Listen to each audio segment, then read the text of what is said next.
सुनेंगे स्वामी कार्तिक और गणेश की बाल लीला, दोनों का परस्पर विवाह के विषय में विवाह। शिवजी द्वारा पृथ्वी परिक्रमा का आदेश। कार्तिकेय का प्रस्थान। गणेश का माता पिता की परिक्रमा करके उनसे पृथ्वी परिक्रमा श्रीकिता कराना। विश्व स्वरूप सिद्धि और बुद्धि नामक दोनों कन्याओं के साथ गणेश का विवाह और उनसे क्षेम तथा लाभ नामक दो पुत्रों का उत्पत्ति। कुमार का पृथ्वी परिक्रमा करके लौटना और शुद्ध होकर क्रोच पर्वत पर चला जाना।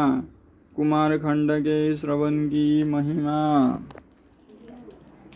ओम शांति। नारद जी ने पूछा, ताता मैंने गणेश के जन्म संबंधी अनुपम वृत्तांत तथा परम पराक्रम से विभूषित उनका दिव्य चरित्र भी सुना लिया। सुरेश्वर, उनके बाद कौन सी घटना घटी उनका वर्णन कीजिए, क्योंकि पिताजी शिव और पार्वती का उज्ज्वल यश महान आनंद प्रदान करने वाला हे। ब्रह्मा जी ने कहा, मुनिश्रेष्ठ तुम तो बड़े कारुणिक हो, तुमने बड़ी उत्तम बात पूछी है ऋषि सत्तम। अच्छा, अब मैं उनका वर्णन करता हूँ, तुम ध्यान लगाकर सुनो।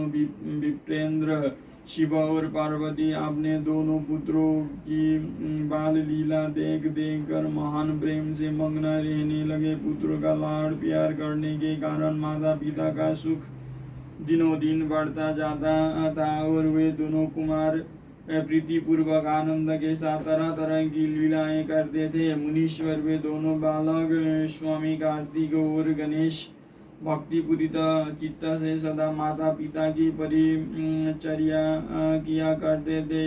इससे माता पिता को महान स्नेह सम्मुख और गणेश पर शुक्ल पक्ष के चंद्रमा की भांति दिन प्रतिदिन बढ़ता ही गया। एक समय शिव और शिवा दोनों प्रेम पूर्वक एकांत में बैठकर यो विचार करने लगे कि हमारे ये दोनों पुत्र विवाह के योग्य हो गए। अब इन दोनों का शुभ विवाह कैसे संपन्न हो। हमें तो जैसे सड़ानंद प्यारा है वैसे ही गणेश भी है। ऐसी चिंता में पड़कर वे दोनों लीलावश आनंद मग्न हो गए। मुने, माता पिता से विचार को जानकर उन दोनों पुत्रों के मन में भी विवाह की इच्छा जाग उठी। वे दोनों पहले मैं विवाह करूंगा यो बारंबार कहते हुए परस्पर विवाद करने लगे। तब जगत के अधीश्वर वे दोनों दंपति पुत्रों की बात सुनकर लौकिक आचार का आश्रय ले परम विस्मय को प्राप्त हुए।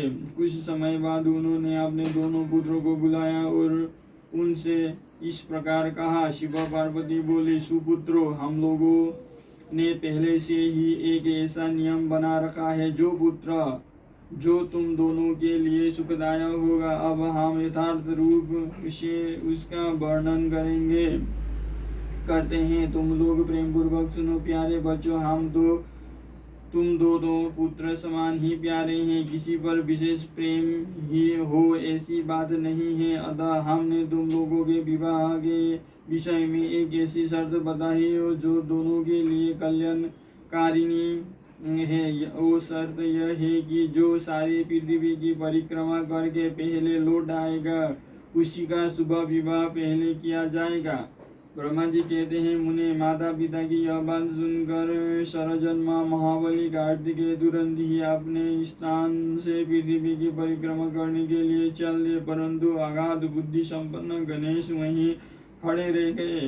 वे अपनी उत्तम बुद्धि का आश्रय ले बारंबार मन में विचार करने लगे कि अब मैं क्या करूं, कहाँ जाऊं। परिक्रमा तो मुझसे हो नहीं सकेगी, क्योंकि कोस भर चलने के बाद आगे मुझसे चला जाएगा नहीं। फिर सारी पृथ्वी की परिक्रमा करके मैं कैसे सुख प्राप्त कर सकूंगा। ऐसा विचार कर गणेश ने जो कुछ किया उसे सुनो। उन्होंने अपने घर लौट कर विधि पूर्वक स्नान किया और माता पिता से इस प्रकार कहा। गणेश जी बोले, पिताजी एवं माताजी, मैंने आप लोगों की पूजा करने के लिए यहाँ 2 आसन स्थापित किए हैं। आप दोनों इस पर विराजिए और मेरा मनोरथ पूर्ण कीजिए। ब्रह्मा जी कहते हैं, मुने गणेश की बात सुनकर पार्वती और परमेश्वर उनकी पूजा ग्रहण करने के लिए आसन पर विराजमान हो गए। तब गणेश ने उनकी विधि पूर्वक पूजा की और बारंबार प्रणाम करते हुए उनकी 7 बार प्रदक्षिणा की। बेटा नारद, गणेश तो बुद्धि सागर थे ही, वे हाथ जोड़कर प्रेम मग्न माता पिता की बहुत प्रकार से स्तुति करके बोले। गणेश जी ने कहा, हे माताजी तथा हे पिताजी, आप लोग मेरी उत्तम बात सुनिए और शीघ्र ही मेरा शुभ विवाह कर दीजिए। ब्रह्मा जी कहते हैं, मुने महात्मा गणेश का ऐसा वचन सुनकर वे दोनों माता पिता महाबुद्धिमान गणेश से बोले। शिवा ने कहा, बेटा तू पहले कानों सहित इस सारी पृथ्वी की परिक्रमा तो कर आ। कुमार गया हुआ है, तू भी जा और उससे पहले लौट आ, तब तेरा विवाह पहले कर दिया जाएगा। ब्रह्मा जी कहते हैं, मुने नियम परायण गणेश माता पिता की ऐसी बात सुनकर कुपित हो तुरंत बोल उठे। गणेश जी ने कहा, हे माता जी तथा हे पिताजी, आप दोनों सर्वश्रेष्ठ धर्मरूप और महाबुद्धिमान हैं, अतः धर्मानुसार मेरी बात सुनिए। मैंने 7 बार पृथ्वी की परिक्रमा की है, फिर आप लोग ऐसी बात क्यों कह रहे हैं? ब्रह्मा जी कहते हैं, मुनि शिव पार्वती तो बड़े लीलानंदी ठहरे हुए गणेश का कथन सुन लौकिक गति का आश्रय लेकर बोले। शिव पार्वती ने कहा, पुत्र तूने समुद्र पर्यंत विस्तार वाली बड़े बड़े कानों से युक्त इस सप्तद्वीपवती विशाल पृथ्वी को परिक्रमा कब कर ली? ब्रह्मा जी कहने लगे, मुने जब शिव पार्वती ने ऐसा कहा तब उन्हें सुनकर महान बुद्धि संपन्न गणेश बोले। गणेश जी ने कहा, माता जी एवं पिताजी, मैंने अपनी बुद्धि से आप दोनों शिव पार्वती की पूजा करके प्रदक्षिणा कर ली है, अतः मेरी समुद्र पर्यंत पृथ्वी की परिक्रमा पूरी हो गई। धर्म के संग्रहभूत वेदों और शास्त्रों में जो ऐसे वचन मिलते हैं वे सत्य हैं अथवा असत्य वे वचन हैं। जो पुत्र माता पिता की पूजा करके उनकी प्रदक्षिणा करता है उसे पृथ्वी परिक्रमा जनित फल सुलभ हो जाता है। जो माता पिता को घर पर छोड़कर तीर्थ यात्रा के लिए जाता है वो माता पिता की हत्या से मिलने वाले पाप का भागी होता है, क्योंकि पुत्र के लिए माता पिता का चरण सरोज ही महान तीर्थ है। अन्य तीर्थ तो दूर जाने पर प्राप्त होते हैं, परंतु धर्म का साधन भूत यह तीर्थ तो पाप से ही सुलभ है। पुत्र के लिए माता पिता और स्त्री के लिए पति, ये दोनों सुंदर तीर्थ घर में ही वर्तमान है। ऐसा जो वेद शास्त्र निरंतर उद्घोषित करते रहते हैं उसे फिर आप लोग असत्य कर दीजिए।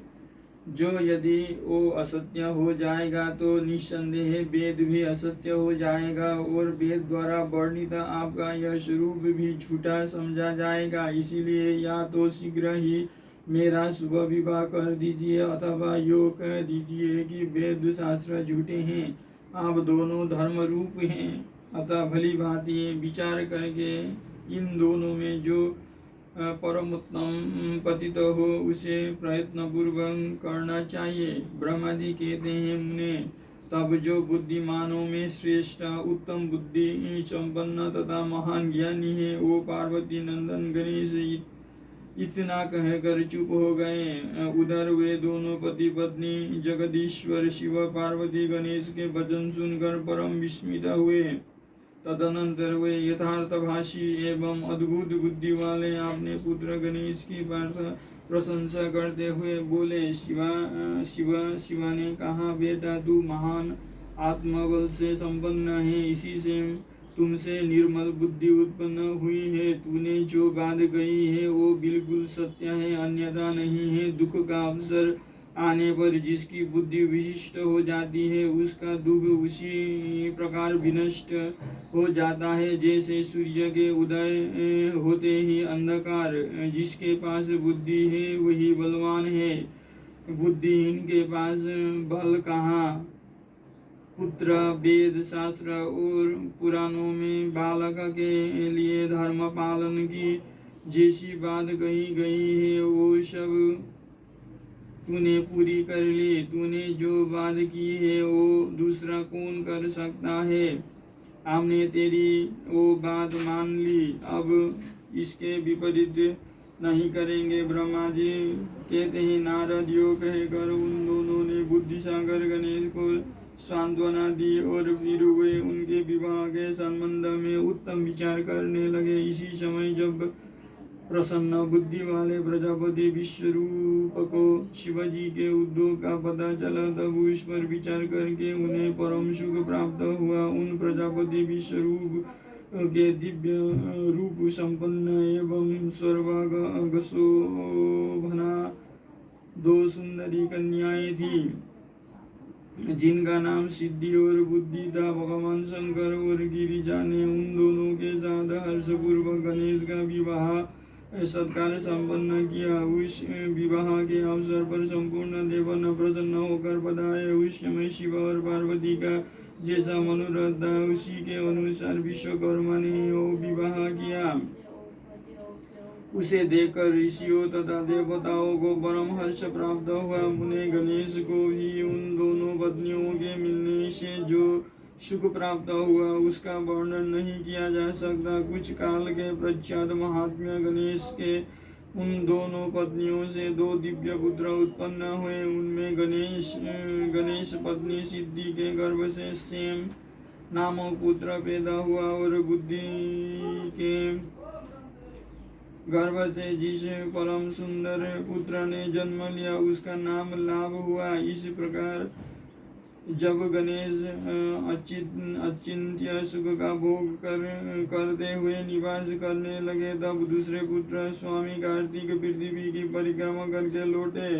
उस समय नारद जी ने आकर कुमार स्कंद को सब समाचार सुनाए। उन्हें सुनकर कुमार के मन में बड़ा शोभ हुआ और वे माता पिता शिवा के द्वारा रोके जाने पर भी न रुककर कोच पर्वत की ओर चल गए।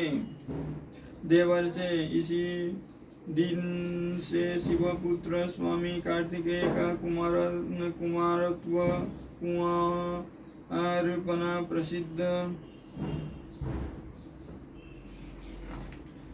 प्रसिद्ध हो गया। उनका नाम त्रिलोकों में विख्यात हो गया। वो शुभदायक, सर्व पाप आहारी, पुण्यमय और उत्कृष्ट ब्रह्मचर्य की शक्ति प्रदान करने वाला है। कार्तिक की पूर्णिमा को सभी देवता, ऋषि, तीर्थ और मुनीश्वर सदा कुमार का दर्शन करने के लिए कोच पर्वत पर जाते हैं। जो मनुष्य कार्तिकी पूर्णिमा के दिन कृत्तिका नक्षत्र का योग होने पर स्वामी कार्तिकेय का दर्शन करता है, उसके संपूर्ण पाप नष्ट हो जाते हैं और उसे मनोवांछित फल की प्राप्ति होती है। इधर स्कंद का बिछोह हो जाने पर उमा को महान दुख हुआ। उन्होंने दिन भाव से अपने स्वामी शिवजी से कहा, प्रभु आप मुझे साथ लेकर वहां चलिए। तब प्रिया को सुख देने के निमित्त स्वयं भगवान शंकर अपने एक अंश से उस पर्वत पर गए और सुखदायक मल्लिकार्जुन नामक ज्योतिर्लिंग के रूप में वहां प्रतिष्ठित हो गए। वे सत्पुरुषों की गति तथा अपने सभी भक्तों के मनोरथ पूर्ण करने वाले हैं। वे आज भी शिवा के सहित उस पर्वत पर विराजमान हैं। बेटा नारद, वे दोनों शिव भी पुत्र स्नेह से विमल होकर प्रत्येक पर्व पर कुमार को देखने के लिए जाते हैं। अमावस्या के दिन वहाँ स्वयं शंभु पधारते हैं और पूर्णिमा के दिन पार्वती जी जाती है। मुनीश्वर, तुमने स्वामी कार्तिक और गणेश का जो यो वृत्तांत मुझसे पूछा था वो सब मैंने तुम्हें कहा सुनाया।